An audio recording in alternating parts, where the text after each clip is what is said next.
Now, I want to get busy on the first couple of subjects for today. Everybody that's okay, say I'm okay. Here's the first subject that I've found so interesting. I want to share it with you. Then I want to talk about personal development, the subject that I started listening to age 25 that revolutionized my whole life, from my mentor, Mr. Earl Schoaf. Here's an interesting subject. Just jot it down now. It's called enlightened self-interest. Enlightened self-interest. It's a fascinating study to study the idea of self-interest.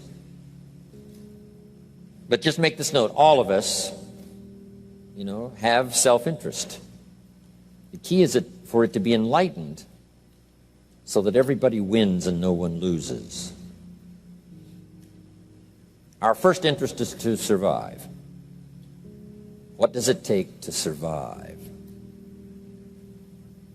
Our second interest is to succeed. What does it take to succeed? What does it take for me personally to survive and to succeed? Can I legitimately be interested enough in the things that help me both succeed and survive? And here's what I discovered. The answer is yes.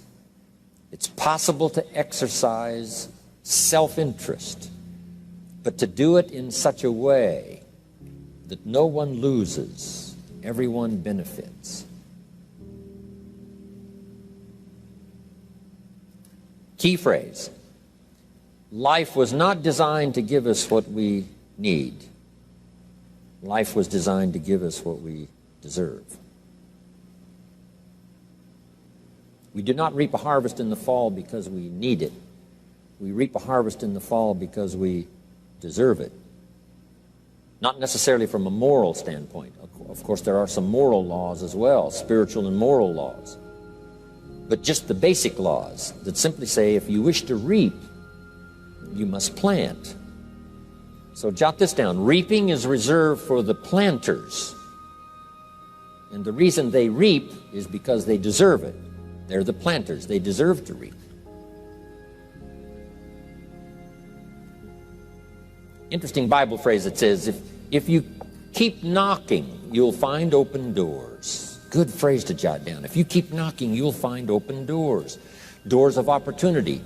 Doors of a chance to meet someone. Doors open for association.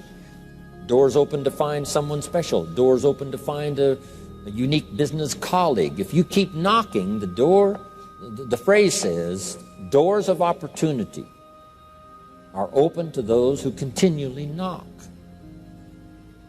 So we don't find open doors of opportunity because we need them. We find them because we deserve them. Only those who knock deserve to find an open door.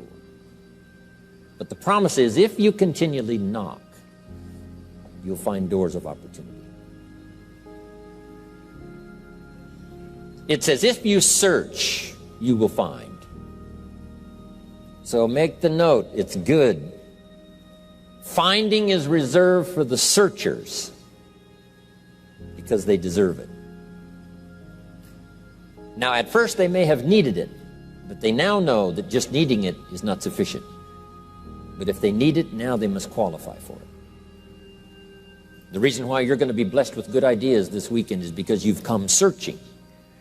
You've gotten on an airplane to come searching. Got in your automobile to come searching. You got here searching. Now you're ready to receive. And for those who search, they will find answers. They will find plans, imagination to stir yourself into action for future benefit. So if you search, to find a good idea, you must go looking, go searching. You've got to go to church. You've got to go to class. You've got to go to the seminar. You've got to go to the library. You've got to go to the books if you wish to find. Rarely does a good idea interrupt you. Rarely. But if you will search, you will find. So we get not what we need, but we get what we deserve. It says if you ask, someone has an answer. If you keep asking, the answers belong to you, because by virtue of asking, you have qualified. So we don't get what we need, we get what we deserve. The mother on welfare should be taught in some small manner that hopefully she can begin deserving the welfare check. Not getting it because she needs it, but now starting to get it because she deserves it. If the welfare worker says to Mary, Mary, I brought a bucket of paint and a paintbrush, and the next time I come, if the door is painted and the fence here in front is painted, I give you the check for $450. Not that painting the door and painting the fence is worth $450. It's not worth that much, but it is the beginning of the process. So make that note. I want to begin the process of deserving. What would that be? What process should I begin engaging in to deserve good health, to deserve a good relationship, to deserve prosperity, to deserve an enterprise, to deserve the opportunity to build a city? What must I do to begin the process of deserving? So now the welfare worker comes back and the door is painted and the fence is painted, and now Mary gets the $450 to help take care of her children, not because she needs it, but because she's beginning to deserve it. Then the welfare worker thinks of some other project.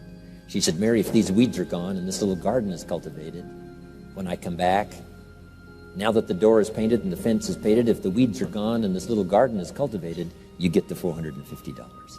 And step by step, a new life is emerging, learning the process of deserving it, not just needing. We teach our children at home, right? Child says, I need $10. So that language doesn't work here. There's plenty of money here, and the vaults are full. But to say I need $10 is not how you open the vault. So the child says what? Wow, how can I get that $10 that I need? So here's what they learn to say. How could I earn $10? Now the vault opens up. Now the money starts to flow. How could I earn $10? What could I do to earn the money? Not to get the money because you need it. Maybe you need the money. That's, all of us have needs. But here the key is to figure out how to open the vault, how to open the bank, how to open this unbelievable flow of resources to come our way. And here's the key: to deserve it,